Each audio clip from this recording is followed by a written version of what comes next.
Hi friends, ലിനീസ് food കോർണറിലേക്ക് എല്ലാവർക്കും സ്വാഗതം.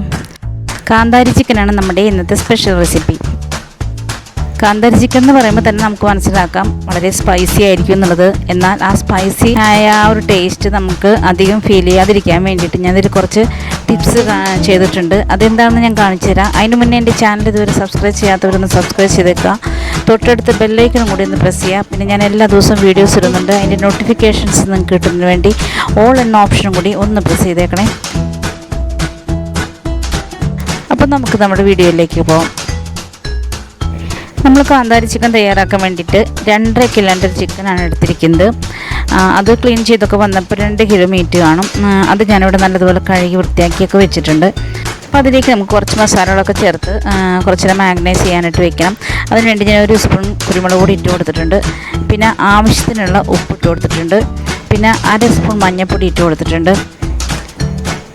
1/2 spoon garam masala ഇട്ട് കൊടുത്തിട്ടുണ്ട്. 1 ചെറുനാരങ്ങ, വലിയ ചെറുനാരങ്ങയാണ് ഞാൻ എടുത്തിരിക്കുന്നത്. അത് നമുക്കിതിലേക്ക് പിഴിഞ്ഞൊഴിക്കാം. അത് പിഴിഞ്ഞൊഴിച്ചിട്ടുണ്ടെങ്കിൽ നമുക്കിതെല്ലാം കൂടി നല്ലതുപോലെ ഒന്ന് മിക്സ് ചെയ്തിട്ട് ഒരു അരമണിക്കൂർ നമുക്കിത് റെസ്റ്റ് ചെയ്യാനായിട്ട് മാറ്റി വയ്ക്കാം. ആ സമയം നമുക്കിതിലേക്ക് വേണ്ട അരപ്പ് തയ്യാറാക്കിയെടുക്കാം. ഒരു പിടി ചുമന്നുള്ളി, പിന്നെ ഒരു 2 ചീളം കഴുത്തിലുള്ള ഇഞ്ചി, 1 പിടി വെളുത്തുള്ളി, പിന്നെ ഞാനൊരു 10-30 കാന്താരി മുളക് എടുത്തിട്ടുണ്ട്. അതും കൂടി ഇതിലേക്ക് ഇട്ട് കൊടുത്തിട്ടുണ്ട്. എന്നിട്ട് കുറച്ച് വേപ്പിലയും കൂടി ഇതിലേക്ക് ഇട്ട് കൊടുക്കാം. എന്നിട്ട് നല്ലതുപോലെ ഒന്ന് അടിച്ചെടുക്കാം. ഇതുപോലെ നല്ലതുപോലെ അടിച്ചെടുത്തിട്ടുണ്ട് ഞാൻ.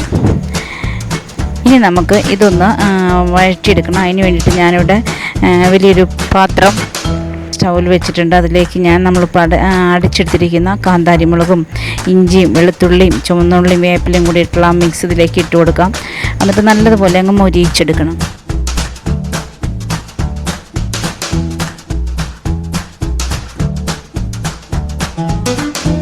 നമ്മുടെ നാടൻ സ്റ്റൈലിലുള്ള നോൺ വെജ് തയ്യാറാക്കുമ്പോൾ നമ്മൾ അധികം വെളിച്ചെണ്ണ തന്നെ യൂസ് ചെയ്യാൻ ശ്രമിക്കണം. അതാണ് എപ്പോഴും ടേസ്റ്റ്. ഞാൻ നല്ല ശുദ്ധമായ വെളിച്ചെണ്ണയാണ് അതിലേക്ക് ഒഴിച്ചു കൊടുത്തിരിക്കുന്നത്. കാന്താരി മുളകും ഇഞ്ചിയും വെളുത്തുള്ളിയും ഉള്ളിയും എല്ലാം നല്ലതുപോലെ മുരിഞ്ഞ് വരുന്നവരെ നമുക്കൊന്ന് വെയിറ്റ് ചെയ്യാം.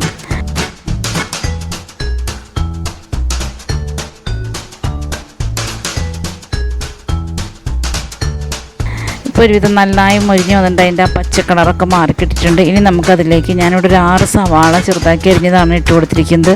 അത് ഇതുപോലെ നല്ലതുപോലെ വഴറ്റിയെടുക്കാം. ഇതിലേക്ക് നമുക്കൊരു നുള്ളു ഉപ്പും കൂടി ഞാൻ ചേർത്ത് കൊടുത്തിട്ടുണ്ട്. കുറച്ച് വെളിച്ചെണ്ണയും കൂടി ഒഴിച്ചു കൊടുത്തിട്ടുണ്ട്. എന്നിട്ട് നല്ലതുപോലെ ഒന്ന് വഴറ്റിയെടുക്കാം. നമ്മൾ കാന്താരി മുളകാണ് ചേർത്തിരിക്കുന്നത്. അതുകൊണ്ട് തന്നെ ആ കാന്താരി മുളകിൻ്റെ ആ കൂടുതലായിട്ട് അതിൻ്റെ എരിവ് അറിയാതിരിക്കാൻ വേണ്ടി ഞാൻ 1/2 സ്പൂൺ പഞ്ചസാര ഞാൻ ഇട്ട് കൊടുക്കുന്നുണ്ട്. കാരണം കാന്താരി മുളക് വെച്ച് കറി വയ്ക്കുമ്പോൾ നല്ല സ്പൈസി ആയിരിക്കും എല്ലാവർക്കും അറിയാം. അതിൻ്റെ ആ ഒരു എരിവ് അധികം നമുക്ക് ഫീൽ ചെയ്യാതിരിക്കാൻ വേണ്ടിയിട്ടാണ് ഞാനിപ്പോൾ ഈ പഞ്ചസാര ഇട്ട് കൊടുത്തിരിക്കുന്നത്. ഇതിലേക്ക് നമുക്ക് ഒരു 1.5 സ്പൂൺ മല്ലിപ്പൊടി ഇട്ട് കൊടുക്കാം. പിന്നെ 1/2 സ്പൂൺ ഗരം മസാല ഇട്ട് കൊടുക്കാം. എന്നിട്ട് വീണ്ടും നല്ലതുപോലെ വഴറ്റി അതൊക്കെ ശരിക്കും മൊരിയിച്ചെടുക്കാം.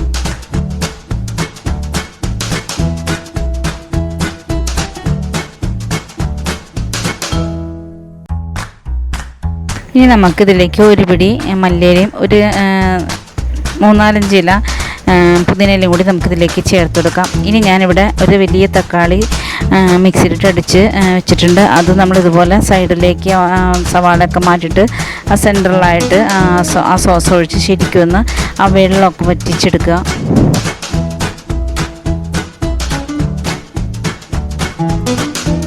ഇത് നമ്മുടെ കാന്താരി മുളകിൻ്റെ ആ എരിവ് കൂടുതലായിട്ട് നമുക്ക് ഫീൽ ചെയ്യാതിരിക്കാൻ വേണ്ടിയിട്ടാണ് ഈ തക്കാളി നമ്മളിതിൽ ചേർത്തിരിക്കുന്നത്. തക്കാളിയുടെ ആ ഒരു ടേസ്റ്റും കൂടി ചെല്ലുമ്പോൾ നമുക്ക് ചിക്കൻ നല്ലൊരു ടേസ്റ്റായിട്ട് കിട്ടും. ഇത് നല്ലതുപോലെ വെള്ളമൊക്കെ വറ്റി കഴിഞ്ഞിട്ടുണ്ട് തക്കാളിയുടെ. ഇനി അതെല്ലാം കൂടി നല്ലതുപോലെ ഒന്ന് വഴറ്റി ശരിക്കും അങ്ങ് മൊരിയിച്ചെടുക്കുക. ഇപ്പോൾ നല്ലതുപോലെ അതിൻ്റെ വെള്ളമൊക്കെ വറ്റി നല്ല മുരിഞ്ഞ് വന്നിട്ടുണ്ട്. അതിലേക്ക് നമുക്ക് നമ്മൾ മാഗ്നൈസ് ചെയ്യാൻ വെച്ചിരിക്കുന്ന ചിക്കൻ ചേർത്ത് കൊടുക്കാം. എന്നിട്ട് ശരിക്കും ഒന്ന് ഇളക്കി കൂട്ടി മൂടി ഒരു 10 മിനിറ്റ് നമുക്ക് മീഡിയം ഫ്ലെയിമിലിട്ടിട്ടൊന്ന് കുക്ക് ചെയ്യാം.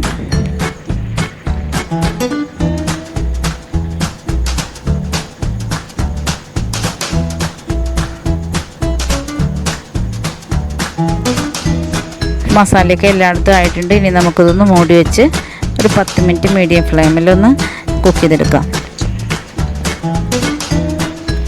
ഇപ്പോൾ 10 മിനിറ്റ് കഴിഞ്ഞിട്ടുണ്ട്. ഇതിൽ നിന്ന് കുറച്ചൊക്കെ വെള്ളം ഇറങ്ങിയിട്ടുണ്ട്. നമ്മളൊരല്പം പോലും വെള്ളം ഒഴിച്ചിട്ടില്ല. പക്ഷേ ഈ ചിക്കനിൽ നിന്ന് തന്നെ കണ്ടോ ഇത്രയും വെള്ളം ഇറങ്ങിയിട്ടുണ്ട്. പക്ഷേ കുറച്ചും കൂടി നമുക്ക് ചിക്കനിൽ നിന്ന് വെള്ളം ഇറങ്ങി കിട്ടണം. അതിനുവേണ്ടി ഒന്നും കൂടി മൂടി വെച്ച് 10 മിനിറ്റ് കൂടി ഞാൻ മീഡിയം ഫ്ലെയിമിലിട്ട് വെയിറ്റ് ചെയ്യാണ്. ഇപ്പോൾ 10 മിനിറ്റ് കൂടി കഴിഞ്ഞപ്പോൾ ശരിക്കും നല്ലതുപോലെ ചിക്കനിൽ നിന്ന് വെള്ളമൊക്കെ ഇറങ്ങി നല്ല ഗ്രേവിയായി. ഇനി നമ്മൾ തുറന്ന് വെച്ച് നല്ല ഫുൾ ഫ്ലെയിമിൽ തന്നെ നമ്മളിത് ഈ ഗ്രേവി വറ്റിച്ചെടുക്കണം. ഇനി അടച്ച് വെക്കരുത്.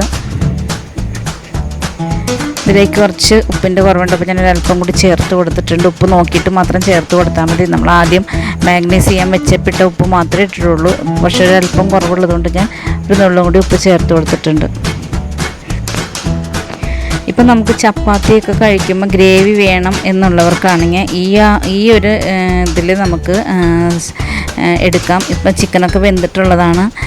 അതുകൊണ്ട് തന്നെ ഈ ഒരു പരുവത്തിൽ നമുക്ക് വേണമെങ്കിൽ എടുക്കാവുന്നതാണ്. പക്ഷേ ഞാൻ കാന്താരി ചിക്കൻ തയ്യാറാക്കാൻ പോകുന്നത് നല്ല ഡ്രൈ ആയ ഒരു കൺസിസ്റ്റൻസിയിലാണ്. അപ്പോൾ അതുകൊണ്ട് തന്നെ കുറച്ച് നേരം കൂടി നമുക്ക് വെയിറ്റ് ചെയ്യാം.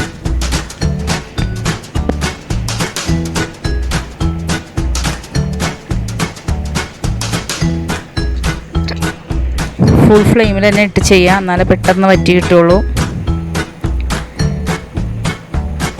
ഇപ്പോൾ ഒരുവിധം വെള്ളം വറ്റിയിട്ടുണ്ട്. 2-3 മിനിറ്റ് കൂടി കഴിഞ്ഞ് കഴിഞ്ഞാൽ നമുക്ക് സ്റ്റൗ ഓഫ് ചെയ്യാം.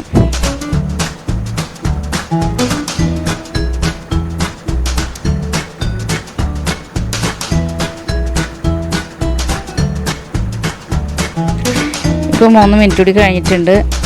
നമ്മുടെ കാന്താരി ചിക്കൻ റെഡിയായി.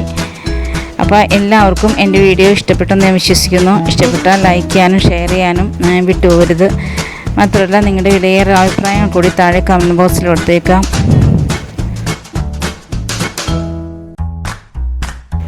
അപ്പോൾ നാളെ നമുക്കിതുപോലെ വ്യത്യസ്തമായ മറ്റൊരു വീഡിയോയുമായിട്ട് വീണ്ടും കാണാം. Thank you.